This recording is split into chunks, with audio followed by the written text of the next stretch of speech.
इसके बाद आपका ये एक और बताते हैं, इसके बाद आपका ये चैप्टर समाप्त रहे। दोस्तों एक चैप्टर और आपका है वास्तविक संख्या में भाग एल्गोरिदम। भाग एल्गोरिदम एक चैप्टर है जिसमें एकदम बहुत आसान है, आपने 3, 4, 5 से तो पढ़ना ही शुरू कर देते हैं। मौसल लौसल आप नाम सुने हैं, मौसल लौसल कहीं यहाँ भाग एल्गोरिदम दे दिया गया है, एकदम जटिल सा मेथड बता दिया गया है ताकि बच्चे इससे भाग जाए। डरना नहीं है दोस्तों, इसलिए डरना नहीं है क्योंकि आप पढ़ रहे हैं तहालका सीरीज। दोस्तों बात करते हैं मसल असल में, हम जानते हैं कि भाग एल्गोरिथम में दिया हुआ है a बराबर बी क्यू प्लस आर, जहां 0 लेस देन या equal r less than b, यानी 0 जो है r के बराबर हो सकता है या r से छोटा हो सकता है, r जो है b से छोटा होगा। आर क्या है, बी क्या है, ए क्या है। दोस्तों बात करते हैं, ए को हम भाज्य कहते हैं, बी को भाजक कहते हैं, क्यू को भागफल कहते हैं, आर को शेषफल कहते हैं। और आपने एक सूत्र पढ़ा है, जब भाग बनाते थे 3रा 4था क्लास में तो मास्टर साहब कहते थे कि ये भाग बन गया है तो सही कैसे है, जांचो इसको। तो तुमको बताते थे जांचने के लिए एक सूत्र क्या बताते थे कि भाज बराबर भाजक गुना भागफल आजोड़ शेषफल, यही ना नियम बताते थे। आप कहते थे इस पर बैठाओ देखो कि तुम्हारा भाग सही है कि नहीं, तो आप कहते थे कि सर बैठा दिए, सही आ गया तो सही आ गया। इसी नियमों को आ गया है 10th में भाग एल्गोरिदम के नाम से, बाकी कुछ नहीं है। ए बराबर क्या हो जाएगा ए, भाजक बराबर क्या हो जाएगा बी, भागफल बराबर क्या हो जाएगा क्यू और शेषफल बराबर क्या हो जाएगा आर। इसी नियम को तो कहा है भाग एल्गोरिदम नियम। कुछ नहीं करना है दोस्तों, इसमें 4 चीज है, 4 चीज में 3 चीज आपसे देगा, 1 चीज पूछ देगा, कोई दिक्कत नहीं है। अगर ए पूछेगा तो बी और क्यू देगा, आर देगा तो बी और क्यू को गुना करेंगे, आर को जोड़ लेंगे, ए आ जाएगा। दोस्तों ए दे देगा, बी दे देगा और क्यू दे देगा, आर पूछेगा, कोई दिक्कत नहीं है। बी और क्यू को गुना करेंगे और ए में से घटा लेंगे तो आर निकल जाएगा। दोस्तों बी क्यू ए देगा, आर पूछेगा। अगर दोस्तों बात कर रहे हैं बी देगा और क्यू, बी दे देगा, आर दे देगा, ए दे देगा, क्यू पूछेगा तो कोई दिक्कत नहीं है। ये प्लस में इधर आएगा तो माइनस में, ये गुना में इधर आएगा तो भाग में, तो ए माइनस आर बटा बी क्यू निकल जाएगा, ए माइनस आर बटा बी क्यू निकल जाएगा, ए माइनस आर बटा क्यू बी निकल जाएगा।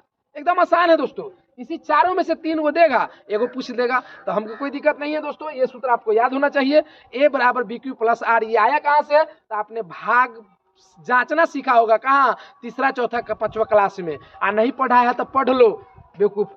आगे ए बराबर भाज, बी बराबर भाजक और क्यू बराबर भागफल। आगे दोस्तों बात करते हैं, इससे बहुत सारा क्वेश्चन पूछता है, 2, 3, 4 क्वेश्चन पूछता है। एक और सीरीज है दोस्तों, बात करते हैं, आपको दे देगा बहुत सारा संख्या, इसका पूछेगा 2 का घात बताओ, 5 का घात बताओ, 8 का घात बताओ, 9 का घात बताओ, ऐसे बताएगा दोस्तों। तो हम एक बात करते हैं, इसके बाद ये आपका सीरीज खत्म होगा, टोटल ऑब्जेक्टिव पकड़ा जाएगा।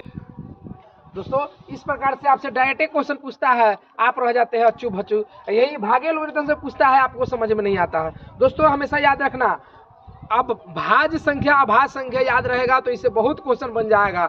आपसे पूछेगा आभास संख्याओं का मस, आभास संख्याओं का लस। आभास संख्या हम किसे कहते हैं, वैसी संख्या जिसमें एक और स्वयं से भाग लगे, तो एक और स्वयं से भाग लगेगा तो आभास संख्या का लसा होता है, दोनों आभास संख्या का गुणनफल।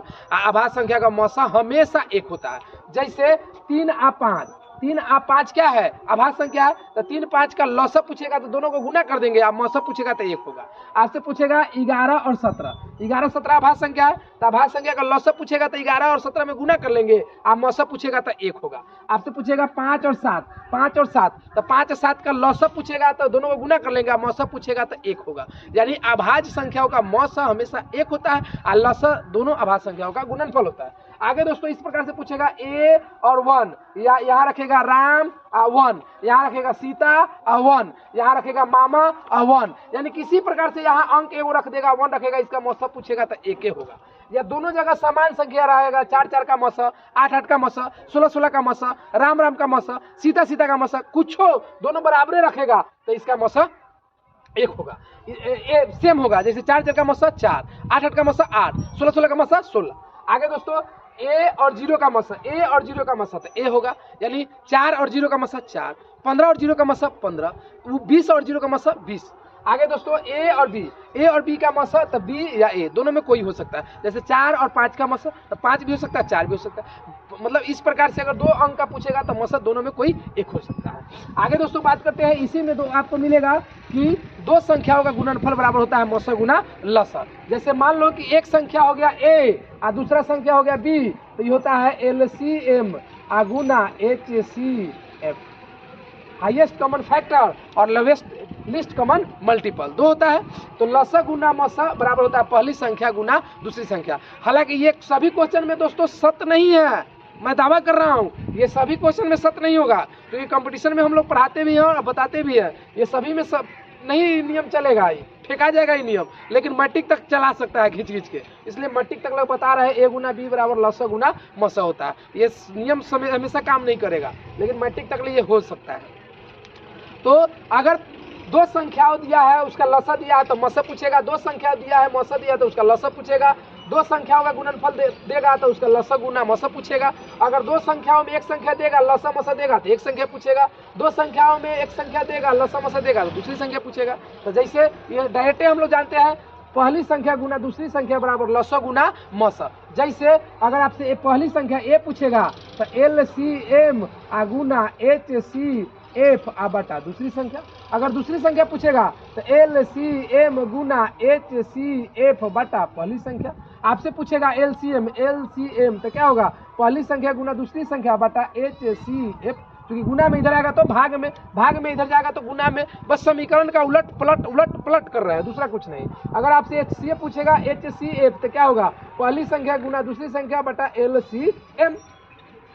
देखिए ना, पहली संख्या तो ये गुना में है, बी इधर जाएगा तो भाग में आ गया, पहली संख्या ये गुना में इधर जाएगा तो भाग में आ गया, ये गुना में है तो पहली संख्या तो HCF ये गुना में आ गया भाग में आ गया, ये गुना में इधर जाएगा तो भाग में आ गया, कुछ नहीं। इसके बाद दोस्तों एक और क्वेश्चन इससे पूछता क्या है, जैसे हम इसको मिटाते हैं दोस्तों, इसको बार बार देखें जरूर, आपको ये फायदा करेगा आपके एग्जाम में, मैं निश्चित दावा के साथ कह रहा हूँ फायदा करेगा, इसमें कहीं से दिक्कत नहीं है।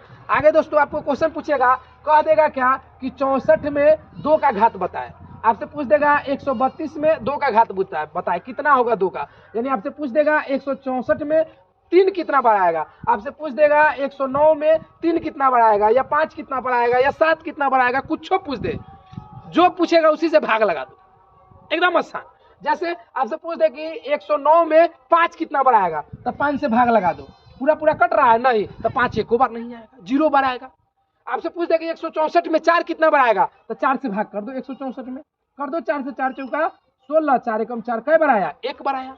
आपसे पूछ दे कि 32 में 2 कै बार आएगा तो 2 से भाग कर दो, कै बार आएगा, 2 का घात कितना होगा, 2 से 16 दूना 32, 2 से 8 दूना 16, 2 से 4 दूना 8, 2 से 2 1 2 3 4 5, यानी 2 के घात कै गो 5 गो, एकदम आसान है। आपसे पूछ देगा 105 में 5 कै बार आएगा तो 105 में 5 से भाग कर दो, 5 से 5 दूना 10, 5 एकम 5, अब भाग नहीं लगेगा 5 से, यानी 5 कै बार आया, 1 बार आया, यानी जितना अंक दे देगा पूछेगा ये कै बार आएगा तो उसी से भाग लगा दे, एकदम आसान हो जाएगा। इसके बाद दोस्तों एक और आपसे पूछेगा कि इसको P बटा Q के रूप में बदले, ये शांत दशमलव दे देगा, उसको कहेगा P बटा Q के रूप में बदले। जैसे इस प्रकार का क्वेश्चन देगा दोस्तों 0.7 पर रेकरिंग बार, यानी ये रेकरिंग है बार है, यानी इसका मतलब हो गया कि 0.77777 रिपीट आ रहा है, इसको कह रहा है P बटा Q के रूप में बदलना, ठीक है दोस्तों। इसी प्रकार से 0.155555 इसको कह रहा है P बटा Q के रूप में बदलना। इसी प्रकार से देगा 0.24565656 डॉट कह रहा है P बटा Q के रूप में बदलना। कुछ नहीं करना है दोस्तों, आंख मूंद के कुछ नहीं करना है, क्या करना है हम बताते हैं, ये रामबन दावा है, पी लो और हमेशा के लिए खत्म। हम कुछ नहीं करेंगे, ऊपर जितना संख्या देगा उतना लिख देंगे, ऊपर कै गो संख्या दिया है, एगो 7 लिख दिए, और नीचे जय गो रिपीट करेगा तो एगो 9, तो कै गो रिपीट कर रहा है, एगो तो एगो 9 हो गया, 7 बटा 9, वाह रे वाह। यहाँ देखो ऊपर कै गो संख्या है, तो यहाँ ऊपर संख्या है 4 5 लिख दिए, ठीक है। जो रिपीट करेगा नहीं, और जो नहीं रिपीट करेगा सबको ऊपर लिख दो, जो रिपीट नहीं कर रहा है उसको घटा लो ऊपर से, जो रिपीट नहीं कर रहा है उसको घटा लो ऊपर से, तो घटा लो, कौन रिपीट नहीं कर रहा है, 4 नहीं कर रहा है, और नीचे क्या लिखो, तो जय गो रिपीट करेगा तो एगो 9, तो कै गो रिपीट कर रहा है, एगो अंक रिपीट कर रहा है तो एगो 9, और जो रिपीट नहीं करेगा उसके लिए नीचे 0, वाह। तो कितना हो जाएगा, ये बहुत आसान हो गया, आ गया 41 बटा 90। यानी हम क्या कहे, नहीं समझा, कहाँ से समझेगा, पढ़ने के दिन तो मोबाइल देखता है बेहुदा। पढ़ने के लिए आपको क्या करना पड़ेगा, इस तरीका से, अगर टीचर नहीं पढ़ाए तो कोई दिक्कत नहीं है, तब तक एडजस्ट करके रखिए 14 फरवरी तक, ताकि आपका एग्जाम कम से कम घस सक जाए, और ना तो सदियों ब्याह कैंसिल हो जाएगा, यह बात ध्यान रखो। आजकल लड़की सब बहुत पढ़ल लिखल है, आगे इसमें देखो क्या रिपीट कर रहा है, 0.245 5 रिपीट कर रहा है, कुछ नहीं, जो ऊपर संख्या है पहले लिखो, लिख लिया। जो रिपीट नहीं कर रहा है उसको घटा लो, 24 रिपीट नहीं कर रहा है, घटा लिया। रिपीट कै गो संख्या कर रहा है, 2 गो, तो 2 गो नीचे 9 लिखो। आ कै गो संख्या रिपीट नहीं कर रहा है, तो 2 गो, तो 2 गो नीचे 0 लिख दो, हो गया, एकदम आसान। जैसे एक क्वेश्चन और आपको हम दे रहे हैं दोस्तों, और इसके बाद मैं क्लास को समाप्त करूंगा। ये आपका टेस्ट है, आपको एक कमेंट बॉक्स में कमेंट करना है कि इसका आंसर कितना होगा, इसका आंसर कितना होगा, आपको कमेंट बॉक्स में कमेंट करना है। इसको P/Q के रूप में कितना लिखा जाएगा, 1.244545, यानी 4545 रिपीट कर रहा है, इसको आपको P/Q के रूप में लिखना है। इसी तरीका से हम क्या कहे, नहीं सुना, एक बार समझ लो।